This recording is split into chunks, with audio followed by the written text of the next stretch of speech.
Hello, hello. Good evening, everyone. Thanks for joining us tonight. My name is Shanieri as a Health Center. I'm really excited about our guest tonight. We are joined by Dr. Siobhan France. We will be talking about mindset for wellness. There's so much to talk about on this subject. I'm really excited. I've known Siobhan for a couple of years now. Amazing woman, amazing wellness coach. This lady knows what she's talking about. Thank you and welcome, Siobhan. Thank you so much for having me. I'm super excited about this. It's going to be fun. Absolutely, absolutely. So I want to actually share a little bit about you to our audience, and I'd also like you to share your story as well. So Dr. Siobhan France is a doctor of physical therapy of 9 years and also a healthcare burnout coach. I want to talk more about that later. Um, she uses her personal she uses her personal and professional life experiences to help women in the healthcare transition out and emotional exhaustion into clarity, confidence, and successful entrepreneurship. Like most who embark upon a career in healthcare, Dr. Siobhan went into the field to help people. But after 2 years in her career, she quickly realized the politics and constraints of working a 9 to 5 did not serve the greater mission she had for herself, which led to her own burnout. Dr. Transformed burnout and began her personal development and entrepreneurial journey by having authored her first book in 2014, as well as founded and created a successful business selling wellness and rehab products. Today, Dr. Siobhan offers individual and group coaching services, as well as seminars and keynote trainings. Her passion and commitment are instrumental in empowering and inspiring women in healthcare to discover and grow their entrepreneurial dreams. Welcome again. Yay. Thank you. Thank you. Yeah, so share a little bit about kind of how you got into wellness coaching, a little story and background, like how did you arrive to this? No, absolutely. So, my mom actually had a stroke when she was 29 years old. I was 5 years old. And we went from a two-income household down to a one-income household just overnight.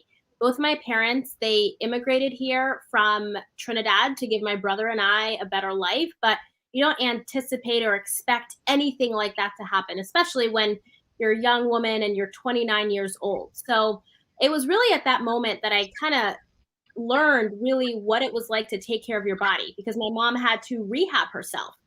So she went to physical therapy, and I basically saw her get better. I saw her be in a wheelchair to then walking with a walker to a cane to having like a foot and ankle orthosis on her foot, and now she's walking. You can't really tell that there's really anything going on. You kind of have to have a little bit of a trained eye, but she really pushed through. And I grew up wondering, how does a young, healthy 29-year-old have a stroke? Those aren't things that made sense to me because I was looking around at other kids' parents and I said, something's wrong here. So I really started to take on my own health journey on a subconscious level at 5 years old because I was kind of just curious why my mom was so different than everybody else's mom. So, of course, here I am as a physical therapist. I grew up saying I wanted to be just like Tammy, which was my mom's PT. And I'm a physical therapist, but I recognize just the shift in the field. Maybe things have changed. Maybe this was always the case and more people are talking about it now. But I did recognize that there are some instances of the field where it's not always patient centric. So that has kind of led me now into being a healthcare burnout coach and really helping women who are in healthcare transition out of that. And sometimes they want to completely leave the field, and other times they actually want to establish their own business around wellness and healthcare still. So that's kind of the little journey there. That's amazing. And, just to see how what was a very traumatic event in for your mother as well as for the family. and that influenced you and inspired you to make a difference and actually get into the career field that impacts other lives to heal and improve and get better like your mom did. That's definitely amazing and so honorable. So, we talk a lot about wellness. It's a kind of a word that's used very often. It's kind of a catchphrase now, this idea of self-care and wellness. And I know in my past podcasts, or webcasts, I talk a lot about this notion of wellness. So, like, how can we really define what wellness is and why is it important? So, I truly believe that wellness is a mind, body, spirit healing. And I know that sounds so cliche, but it's so true. And I really believe that we have to take care of our mind. We have to take care of our physical body. We have to take care of our spiritual health and our emotional health. And I think one of the main ingredients that's really required for wellness is taking radical responsibility for how we show up for ourselves and not giving our power away for someone else to make the decision of what wellness is.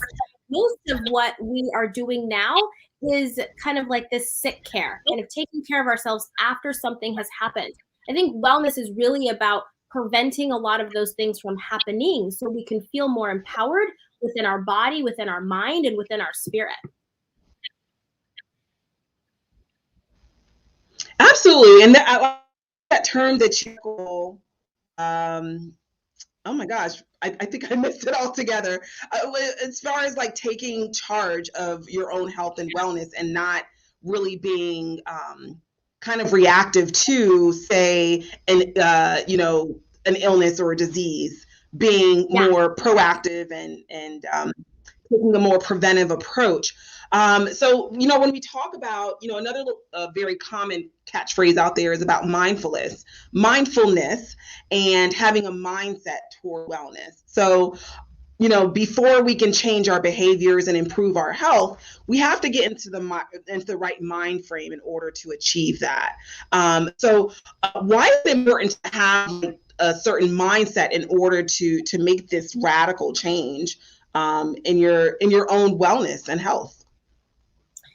Mindfulness to me is spending time with yourself and actually really understanding the purpose of why you're here and how you're showing up in the world. And I think all of that plays a role in our wellness. I believe in the fact that we need to take more an internal approach, like what's happening with ourselves.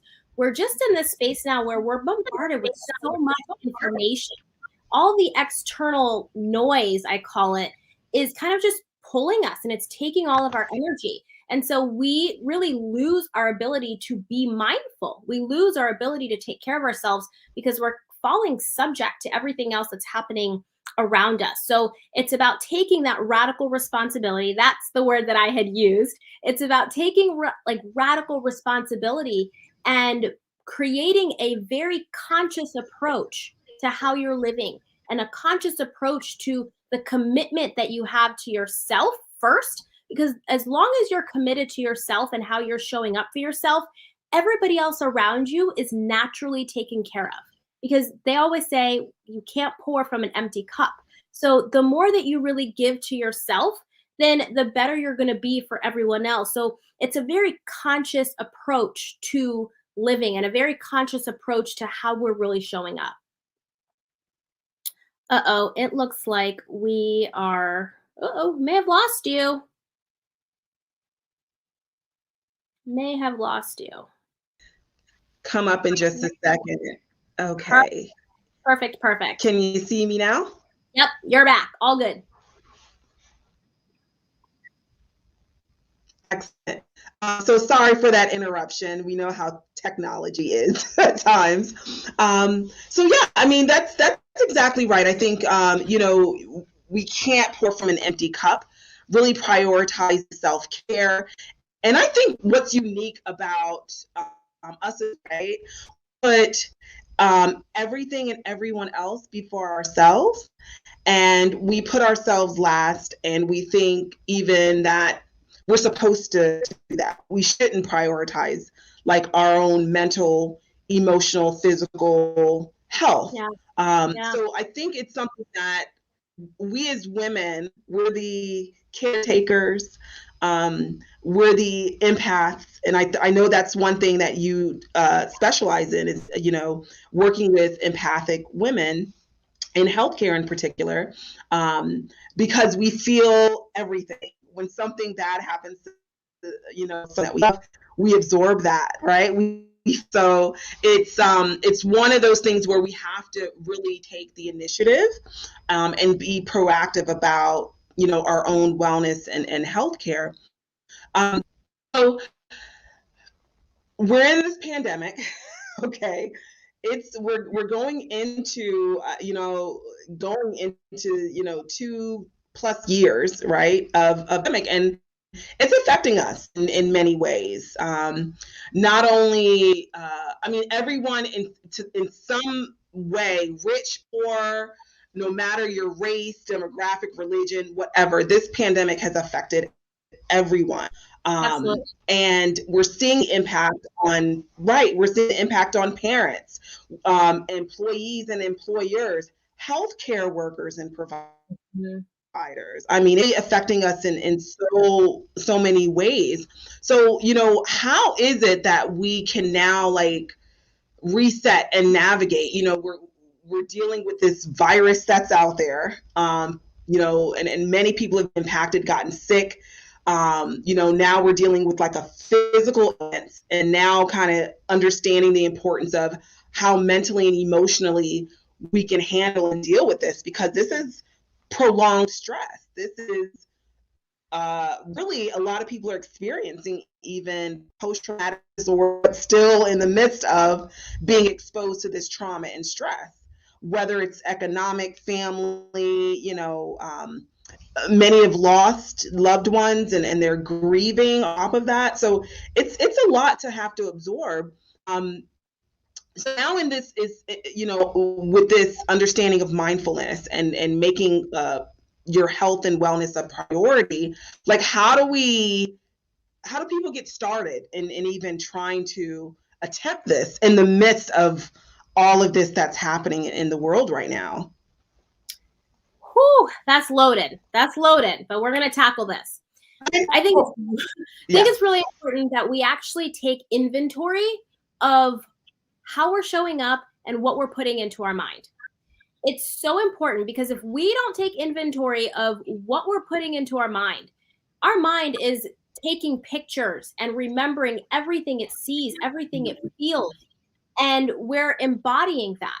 So if you see something stressful, if you feel that stress rise in your body, take inventory of what it is and say you're not going to watch that.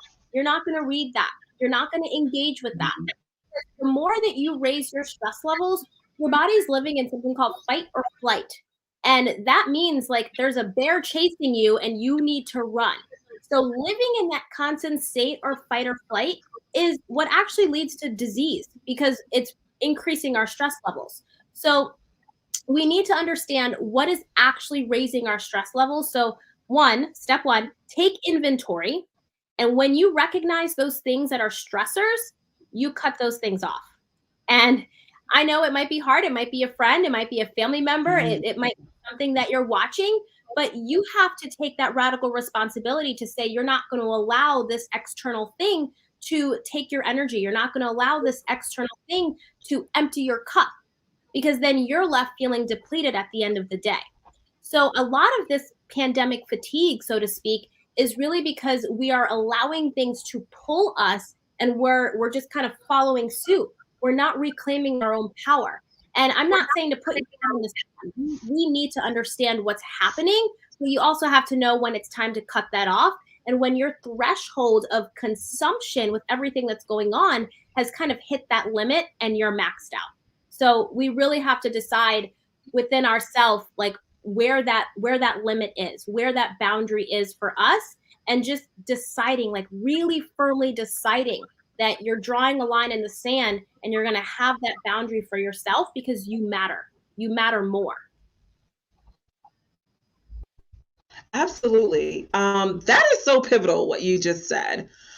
Identifying what those stressors are, and then eliminating what's not necessary. I think a lot of times I think there's really a term for it. It's called doom scrolling, when you're going on like Twitter or Facebook and just like the world's ending, it's a catastrophe, like there's another variant, it's all kinds of crazy, and we get glued and almost addicted to that, and it's unhealthy. It's not good for us to consume, watching the news, which we know it's like, what's the percentage? 70% of the news that's reported is negative, or even higher, I think. And we just get so like, we get into it. So we got to be careful about, be mindful of what we're watching, what we're hearing, what we're saying, because that's going to, over time, affect our health. A lot of times we think of our health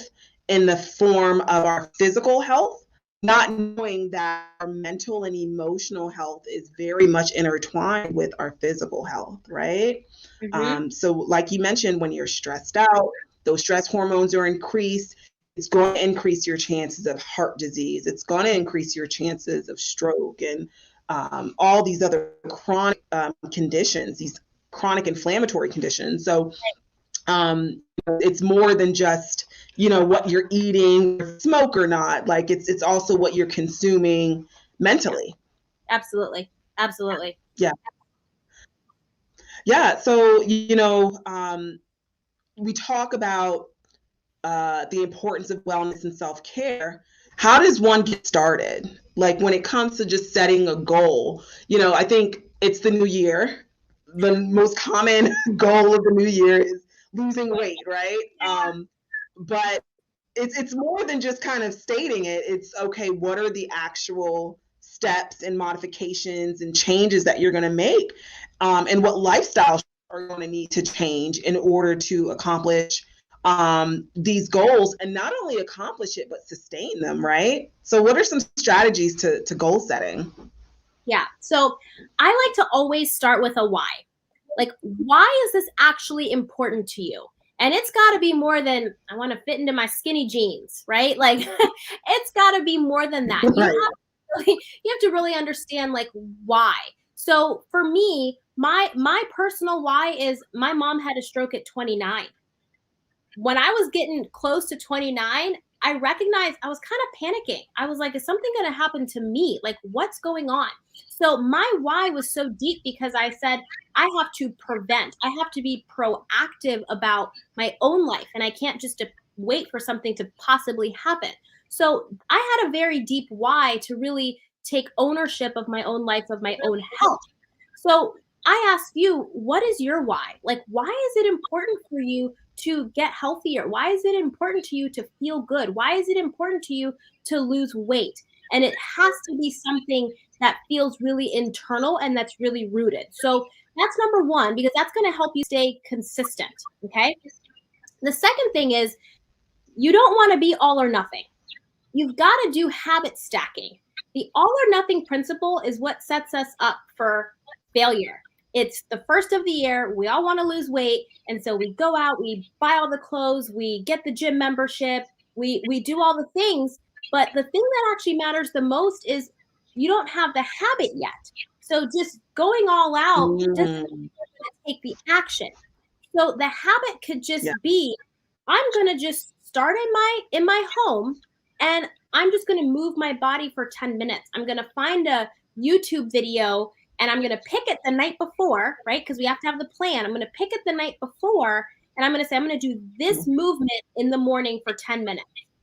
Because if we try to go all out, then things that goal feels so big. It feels so stretched out. Like we're not going to achieve. So if we started with small habit stacking, we're going to likely build this consistency. And you can go for 10 minutes. You can say for 1 week straight, for 10 minutes, I'm going to do this YouTube video or this workout or whatever for 10 minutes. Just move your body. And you create that habit of doing it. And then you stack something else and you add another 5 to 10 minutes and you go a little longer. And you want to start setting things up so you have positive triggers. So you set your clothes out the night before and you put it in the place where you know you're going to see it. So you have to get up and do that exercise or do that motion in the morning. The other thing is just drinking water. People are like, I'm going to drink more water. They say that, but what is the habit? So put the water on your desk. Get something that you can see so you can kind of objectify how much water you're drinking, for example. So if you had a 16-ounce bottle, every time that goes down, you know to fill it up. Got to start putting things in a place where you're going to see them. So that's what I mean by, habit stacking, and just really understanding that the goal that we set can't be so big that it feels too far away from us, because then we're not going to be consistent. So you want to find these little pockets of time. One of my favorite ones is actually every time you go to the bathroom, you do 10 squats, or you raise your arm 10 times, or you come up on your heels 10 times. You do something 10 times every time you go to the bathroom, or every time you, like, before you're about to get in your car, you kind of like do a little neck stretch. You want to start creating these kind of triggers for yourself, positive triggers that allow you to take an action. And when you start taking small baby actions, then you're going to be able to have a lot easier time to expand on it.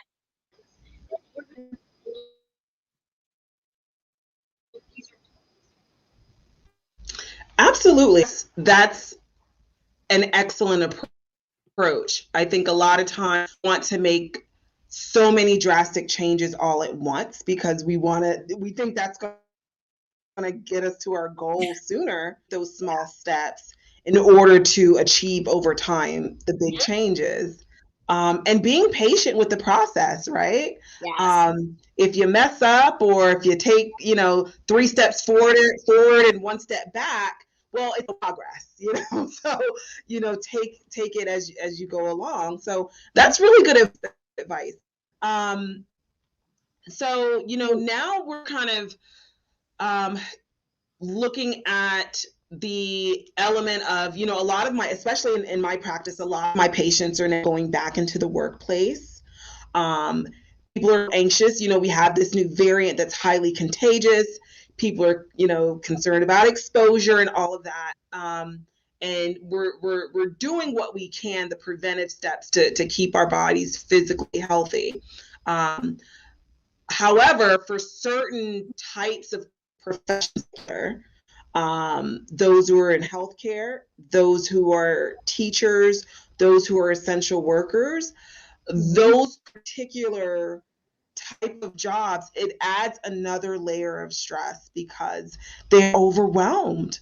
It is overwhelming, and it's difficult to operate in the same capacity with the same efficiency that you did prior to a major pandemic coming upon us. Teachers having to constantly transition from virtual to in person, and dealing with all of that. Healthcare workers being overwhelmed, the hospitals, the ERs, doing the best they can to help and support patients. And so a lot of people are getting, not only burnt out at from day to day, at home, but with work. Just it's so overwhelming, and really trying to identify what are some kind of self-care strategies for individuals who are in high demand, high burnout jobs and positions. What are some unique strategies for those individuals? No, I think that's really good. And I appreciate everybody right now who is in healthcare or any field really that the demand has increased. My heart goes out, and I so appreciate all of you. So if you're tuning in and you're watching, please know that you are appreciated. I really want you to know that. And thank you for showing up and continuing to do what you do. So that being said, I want to talk not just about self-care. I actually want to talk about soul care, because self-care, I think, for a lot of people is, I'm going to get my nails done, I'm going to take a bath, I'm going to light a candle. And all of those things are really good. But I really want you to sit with soul care for a second. Ask yourself, what do I need right now? Like, what do I really need right now? I'm big on journaling, and I'm really big on meditation and spending time with yourself. So after you ask yourself that question, what do I need right now? I want you to kind of sit with that and allow ideas and thoughts to come to you. Thoughts that come to you might seem a little bit scary, but I just want you to sit with that and start to journal that out. Spending more time with yourself to figure out what you actually need is really going to help you stay in the present moment. Because a lot of the burnout that we're feeling is the anticipation of what might happen. It's the anxiety of kind of future pacing. So asking yourself what you need right now is going to bring you back to this present moment and letting yourself know that everything is okay right now. And so we really don't want to kind of future pace to create that anxiety and that anticipation. So that's one.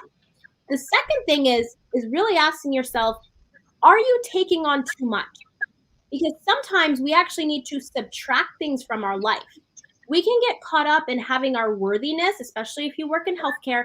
We can get caught up in having our worthiness by trying to take on too much or doing more. And we keep piling it on when in all actuality, we don't have the energy output to take more on, but our worthiness is wrapped up in taking more on. So we just say yes, even when we want to say no. So taking inventory now of when are you saying yes when you really want to say no? Because that burnout will happen when you keep extending yourself into places and spaces that you really don't want to go. Okay. The other thing too is when you're at work and you're around, maybe you're around certain people that might be pulling your energy. Kind of distance yourself, not physically, but energetically. Don't allow them to kind of like wrap you up in their stew. Okay. You want to actually kind of imagine yourself putting space in between you and that other person, because that's going to kind of help block some of that energy. Because we tend to take on, I work with a lot of empathic and highly sensitive women in healthcare. We tend to take on other people's stuff. And so just recognizing that that is their stuff, not your stuff. Okay. And that's something I love to teach my clients. I say, allow yourself to say, that's your stuff. That's not my stuff. Because oftentimes burnout is sometimes hard, right? We're just taking things on. The other thing I want to say is, are you doing something for yourself that brings you joy? Like, where in your life are you giving yourself joy? And it's more than just maybe going to dinner with a friend or spending time with your significant other. What is it for you? Maybe you used to ride horses as a child and you haven't done that you haven't done that in a while. Maybe you go and look to see if you can ride a horse. Maybe you go roller skating. Maybe you just do something that actually brings you the joy. Because if we keep depleting ourselves and feeling that burnout, we need to kind of raise this other level over here. So I call that soul care, things that kind of make us feel childlike again, right? Things that really kind of make us feel playful. And that's really the direction we need to go in. And I'm a huge proponent, last thing, I'm a huge proponent of just entrepreneurship and really allowing our creative juices to really flow around the things that we really want to create. So it doesn't necessarily have to be a business. Maybe you just have a project that you want to work on. Maybe you like to make jewelry, right? And that brings you joy. So you come home after work and you sit in your den and you spend 30 minutes just making jewelry because that makes you feel joy. And now you're kind of feeding your soul again. You're doing something that makes you feel good. And it's an internal drive, not just an external thing like maybe, getting your nails done or something like that. So just really finding the joy, finding the play again in your life. I think all of those combined really start to add to those pieces of your wellness component. Wow, you can say all of that again. That's so true. And there's so many key things that you said there, soul care as opposed to self-care, and really understanding what is the internal motivations that you have, things that give you fulfillment, things that give you joy, and that being more approach to achieving wealth as well, embracing purpose and fulfillment in what you do. And it's not even about your occupation, but something that gives you some internal satisfaction and joy. So really building that, and you mentioned about, even looking at entrepreneurship as a means in which to express yourself in a way to where you're helping, you're being innovative and helping and inspiring is all at the same time. And then that also helping you achieve some level of wellness in that respect. So many amazing pearls here. I really thank you for sharing that. I'm learning as well, practicing and trying to incorporate a lot of these principles that you've shared tonight. And a couple of them, I'm really going to take the soul care element. I like that. Nice. Thank you. Yes, yes. So yeah, I mean, we're gonna wrap up in a little bit here, but I wanted to actually kind of touch on a little bit about what you do and the services that you provide for your clients. This idea of wellness coaching, which we hear a lot about, and then your unique brand of that as well. Share with our, like, what are the benefits of a wellness coach, or you know, basically who kind of helps you get started with whatever journey, health and wellness journey that you're going towards. Like, what is that? And then what is what are the benefits of having a health coach? Mm-hmm. So there's so much information on the internet. We have the answers, but we're not taking the action. Coaching actually helps us get into action and holds us accountable.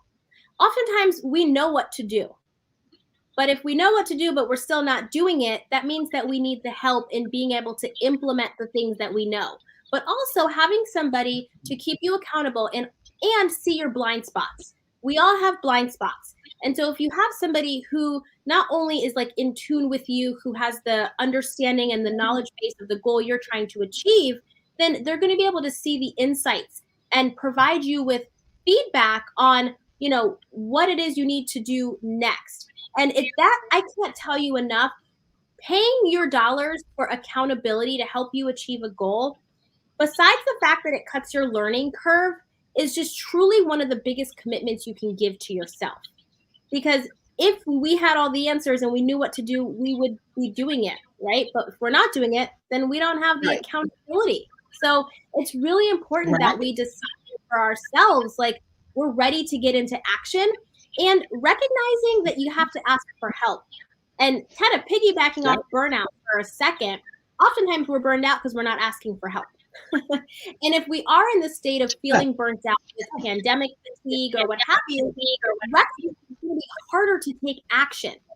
So you're going to need somebody in your corner. You're going to need somebody who's going to lift you and pick you up and provide you with the resources and just kind of feeding into you and pouring into you so you can help achieve your goal. So there's different kinds of wellness coaches out here. A lot of coaches can just kind of help you get on track from a diet and eating perspective and a workout regimen.